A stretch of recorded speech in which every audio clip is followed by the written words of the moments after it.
North east में आगामी लोकसभा और विधानसभा चुनाव को लेकर पूर्व केंद्रीय मंत्री और एनसीपी पार्टी के राष्ट्रीय महासचिव सुबोध मोहिते पाटिल ने एक प्रेस वार्ता का आयोजन किया। इसमें उत्तर पूर्वी राज्यों के प्रभारी और संयोजक राष्ट्रीय कार्यकारिणी सदस्य संजय प्रजापति और नागालैंड के प्रदेश अध्यक्ष लिखा साया आदि लोग मौजूद रहे। वहीं पत्रकारों से बात करते हुए पूर्व केंद्रीय मंत्री और एनसीपी पार्टी के राष्ट्रीय महासचिव सुबोध मोहिते पाटिल ने कहा कि हमारी पार्टी ने नॉर्थ ईस्ट के विधानसभा चुनाव के लिए 30 प्रत्याशियों की तैयारी कर ली है और लोकसभा चुनाव की भी तैयारी जोरों शोरों पे है। वहीं उन्होंने कहा कि हमारी पार्टी नॉर्थ ईस्ट में मजबूती से चुनाव लड़ना चाहती है। उन्होंने कहा कि नॉर्थ ईस्ट में हम ग्राउंड पर काम करना चाहते हैं, क्योंकि जो सरकार नॉर्थ ईस्ट में रही है उन्होंने कोई काम नहीं किया। खासकर मणिपुर में हम चाहते हैं हमें ज्यादा से ज्यादा विधायक जीत कर आए और हमारी वहां सरकार बने, ताकि हमारी सरकार ने नॉर्थ ईस्ट में जो सोचा है वो पूरा कर सके। और क्या कुछ कहा आइए सुनाते हैं इस रिपोर्ट में। आज नॉर्थ ईस्ट का हमने मीटिंग की है और वहाँ पे जो हमने जायजा लिए है, अरुणाचल में हमारे 6 एमएलए थे। लोकसभा के चुनाव और विधानसभा के चुनाव अरुणाचल में साथों साथ है। लोकसभा और विधानसभा की दोनों की तैयारी हमारी पूरी हो गई है। लोकसभा के 2 कैंडिडेट सीट है, वहाँ पे दोनों की जगह एनसीपी लड़ेगी और साथों साथ विधानसभा में भी पूरे ताकत के साथ में एनसीपी लड़ेगी। उम्मीदवारों का चयन लगभग पूरा हो चुका है। जैसी चुनाव प्रक्रिया शुरू हो जाएगी वैसे कैंडिडेट हम भी डिक्लेयर कर देंगे। हमारे जो नेता है अजीत पवार जी और प्रफुल्ल पटेल जी, फाइनल डिसीजन उन्हीं का होगा, लेकिन ज़मीनी हकीकत या फीडबैक जिसको बोलते हैं ग्राउंड रिपोर्ट बहुत तगड़ी मिली है। इंटेलिजेंस रिपोर्ट भी एनसीपी के फेवर में है। मुझे लगता है कि आने वाले लोकसभा और विधानसभा जो साथ में चुनाव है वहाँ पे एनसीपी के लिए एक चमत्कार हो जाएगा। उसका कारण ऐसा है कि ये पार्टी ऐसी जिसको कहते हैं कि party for all and all are the party, all for the party. This party doesn't discriminate any religion, any caste, any language, जाति, धर्म, भाषा, इस चीज़ को बंधन में पार्टी नहीं रहती है। चाहे गरीब हो, आदिवासी हो, मुसलमान हो, हिंदू हो, कोई भी हो, इस पार्टी को प्यार करता है। इसलिए इस पार्टी की पॉपुलैरिटी और इसके लीडर जो है अजीत पवार जी और प्रफुल्ल इनकी पॉपुलैरिटी बहुत ज़्यादा है। देश में इसका विस्तार बहुत ज़ोर से होगा और देश में पार्टी का विस्तार करना हमारा मिशन है। नॉर्थ ईस्ट विजन है कि नॉर्थ ईस्ट का इंसान बहुत परेशान है। उधर चाइना आक्रमण कर रहा है। नॉर्थ ईस्ट में रहने वाले को रास्ता नहीं है, बिजली नहीं है, पानी नहीं है, इलेक्ट्रिसिटी नहीं है। अरे इंडिया में रहते हुए उसको अगर रोटी कपड़ा मकान और शांति नहीं दे सके तो क्या दे सके? आदमी जीता किसके लिए है? कि दिमाग को शांति हो, रात को अच्छे से चैन से नींद आए, 2 कपड़े और 2 थाली में रोटी हो। आज नॉर्थ ईस्ट की हालत ख़राब है। इसलिए इस पार्टी ने एक मिशन लिया है कि नॉर्थ ईस्ट के आदमी को हम एक अच्छा सुदृढ़ इंसान बनाएंगे। हर को रोजगार होगा, उसका पर कैपिटा इनकम सफिशिएंट होगा। नॉर्थ ईस्ट का आदमी एक समय ऐसा आएगा कि देश के तरफ और दूसरे राज्यों की तरफ हाथ नहीं फैलाएगा, जिसको सेल्फ सस्टेनेबल डेवलपमेंट बोलते हैं।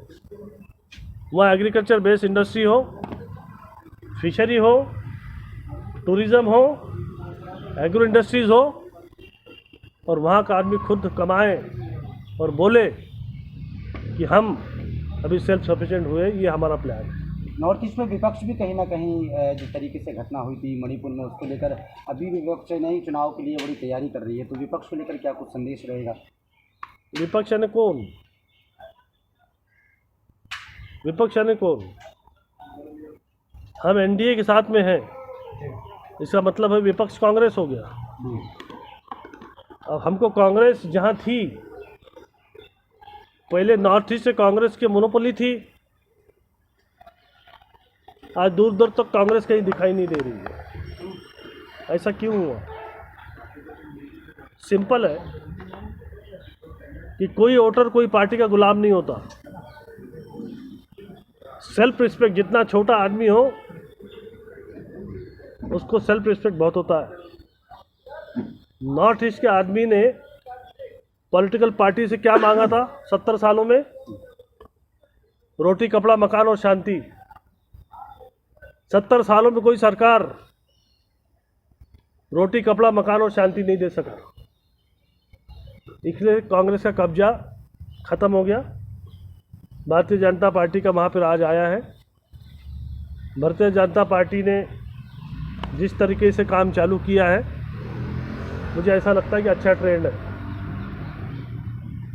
इमीडिएटली जो 70 साल की बीमारी है ये 7 साल में तो जाएगी नहीं, समय लगेगा।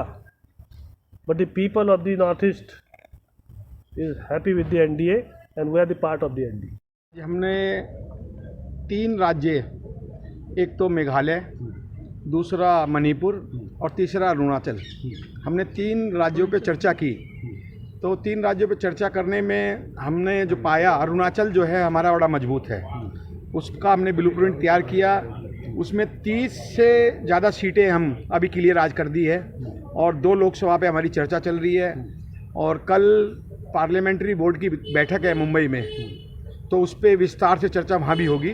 लेकिन काफ़ी कुछ हमने वर्क किया है और हम अरुणाचल में बड़े दमखम के साथ चुनाव लड़ने जा रहे हैं। संजय जी, नॉर्थ देखिए, मैं पहले भी नॉर्थ ईस्ट का प्रभारी रहा हूँ और मैं लंबे समय नॉर्थ ईस्ट में काम किया है और आज की डेट में भी मैं नॉर्थ ईस्ट का 7वें स्टेट का प्रभारी हूँ। और वहाँ पर मैंने देखा है, वहाँ पर गांव-गांव में घूमा हूँ, वहाँ पर पेयजल नहीं है, वहाँ पर सड़कें नहीं हैं, वहाँ पर आपका एजुकेशन, अनएम्प्लॉयड, मतलब इतनी विविधता है ना उन लोगों के साथ में, उनको घर तक पहुँचने के लिए जगह भी नहीं है। तो ऐसा लगता है कि इन 70 सालों के अंदर में जो वहाँ पर सरकारें रही उन्होंने काम किया है या नहीं किया पता नहीं, मतलब आप देखेंगे तो रोंगटे खड़े हो जाएंगे। लेकिन प्राकृतिक सुंदरता तो इतनी है, लेकिन गरीबी, भूखमरी, एजुकेशन, सब चीज़ पे वहाँ पर काम करना है। तो इसीलिए हमने, जो हमारे अरुणाचल के प्रदेश अध्यक्ष मेरे साथ खड़े हैं, लिखा साया जी हैं, ये यूथ आइकॉन है और बड़े डायनेमिक लीडर है। क्योंकि अभी अरुणाचल के अंदर में मैं एक दौरा करा था इनके साथ में, तो जैसे हम एयरपोर्ट से निकले थे तो 35-40 किलोमीटर दूर तक लोग खड़े हुए थे, लोग मिलने के लिए तरस रहे थे, इतनी गाड़ियाँ थी, इतना काफिला था। तो हमने देखा कि ये जो व्यक्ति है लिखा साया जी, ये अपने आप में एक डायनेमिक पर्सनैलिटी है, जो इतने लोग इतनी दूर दूर से आ रहे हैं। और पूरी रात तक कार्यक्रम चला, 4 घंटे पूरा ईटानगर जाम रहा। तो हमें भी इंटेलिजेंस की रिपोर्ट हमें जो मिली है वो हमें मिल रही है कि हमारी सबसे ज़्यादा मजबूत स्थिति कहीं है तो वो अरुणाचल में है। लेकिन आपने बोला है कि जो भी पार्टियां रही हों, विकास वहां दिखा नहीं है जी। आज भी वो पार्टियां ताल ठोक रही हैं, चुनाव की घोषणा उधर कर रही हैं। क्या लगता है आप लोगों का टकराव कैसा रहेगा आने वाले चुनाव में? देखिए, हमने जो हमारा जो अभी हमारे मोहिते पाटिल जी ने बताया कि रोटी, कपड़ा और मकान, उनको 2 सम्मान, हमें सम्मान भी चाहिए, रोटी, कपड़ा और मकान भी चाहिए, तो एजुकेशन भी चाहिए।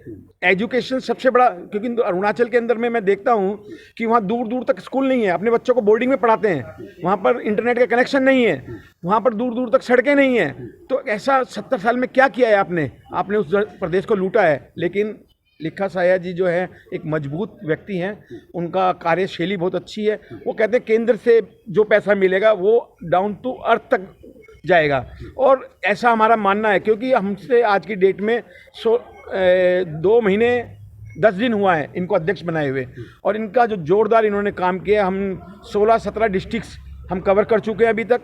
30 MLA कैंडिडेट्स को आज हम फाइनल कर चुके हैं, और राष्ट्रीय अध्यक्ष की अभी मोहर लग जाएगी अभी कुछ दिन में, कोड ऑफ कंडक्ट के बाद में। और जल्दी हम, हो सकता है कि हम पूरी 60 भी लड़ें और दोनों लोकसभा लड़ें। और मेघालय की हम तुरा लोकसभा पे भी चर्चा कर रहे हैं, अभी मैं 1-2 दिन में तुरा जा रहा हूं, और हो सकता है कि मणिपुर की एक आउटर सीट भी हम लड़ें। एक सवाल दिल्ली का है, ये गठ है ना बंधन है, ना गठ है ना इनका बंधन है। क्योंकि जो व्यक्ति पानी पी पी के गाली बक रहा था, आज वो उनका गल बगिया कर रहा है।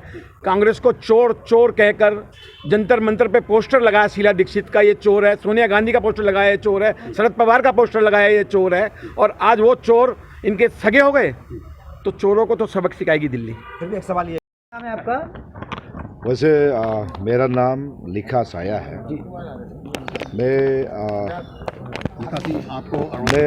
मेरा नाम इंट्रोडक्शन कर लेता हूँ। मेरा नाम लिखा साया है। मैं अभी प्रदेश का एनसीपी पार्टी का अध्यक्ष हूँ। मेरा अध्यक्ष बनना अभी 2 महीना 10 दिन हुआ, और मैं अपूर्व विधायक रह चुका हूँ, पार्लियामेंट्री सेक्रेटरी यानी मिनिस्टर स्टेट होम तक रह चुका हूँ, अलग अलग डिपार्टमेंट का रह चुका हूँ। सेंट्रल मिनिस्ट्री में भी, जो फूड प्रोसेसिंग इंडस्ट्री में मैंने जोनल चेयरमैन भी रह चुका हूँ। तो फिलहाल जो है अरुणाचल प्रदेश स्टेट यूनिट का एनसीपी पार्टी का मैं अध्यक्ष बन के भागदौड़। सबसे पहले तो मैं नॉर्थ ईस्ट का बारे में बोलने से पहले मैं मेरा अपना प्रदेश का बारे में बताना चाहूँगा। बताने से पहले मेरा ओर से अजित पवार जी को मैं बधाई देना चाहूँगा कि ये जो गरी का जो सिंबल है, अभी अजित पवार जी की जो थीम के साथ, पार्टी के साथ, जो पैक्शन के साथ जो है इलेक्शन कमीशन ने अनाउंस कर दिया, उसके लिए मैं अरुणाचल प्रदेश का स्टेट यूनिट एनसीपी पार्टी की ओर से मैं बधाई देना चाहूँगा। और दूसरा बात यह है कि जो प्रफुल्ल पटेल जी को मैं बधाई देना चाहूँगा एनसीपी अरुणाचल प्रदेश यूनिट की ओर से कि फिर दोबारा जो राज्यसभा चुन के आया है। तो हमारे जो सेंट्रल लीडर यानी अजित पवार जी को एक कमिटमेंट, जो जब वो कमिटमेंट देते हैं तो करके दिखाते हैं। इसी कमिटेड नेता के नाम में जाना जाता है। प्रफुल्ल पटेल जी को एक फेमस यानी बहुत एक्सपीरियंस एंड एक्सपर्ट लीडर के नाम में जाना जाते हैं। तो अभी प्रदेश मेरा अरुणाचल प्रदेश में मैंने लोकसभा 2 सीटें हैं, हम लोग का लोकसभा 2 सीटें हैं, उस सीटें पे पूरा तैयार कर चुके हैं। हमने 2 सीटें लड़ने के लिए बिल्कुल तैयार है। तो हमें सिर्फ कैंडिडेचर का डिक्लेयर करना है, हाईकमान का इंस्ट्रक्शन का इंतज़ार है।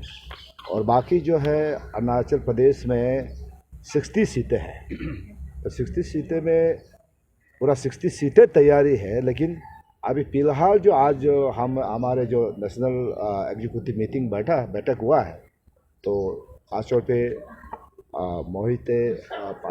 मोहिते जी और ये कोहली जी और संजय प्रजापति जी, हम सब ने आज यहाँ के ऑफिस के लोग, हम सब ने मीडिया इंचार्ज हम सब आज नेशनल एग्जीक्यूटिव बैठे हैं।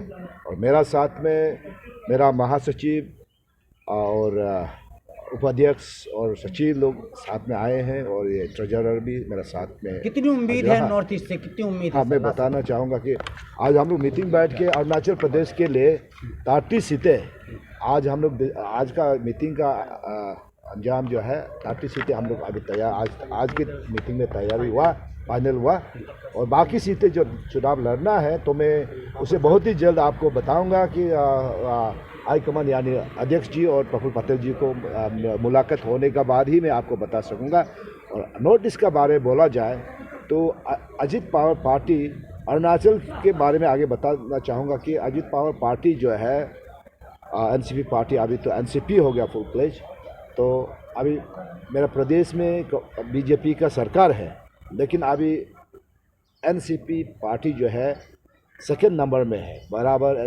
जो अगर टक्कर दे सकता है तो एनसीपी पार्टी अरुणाचल में टक्कर दे सकती है।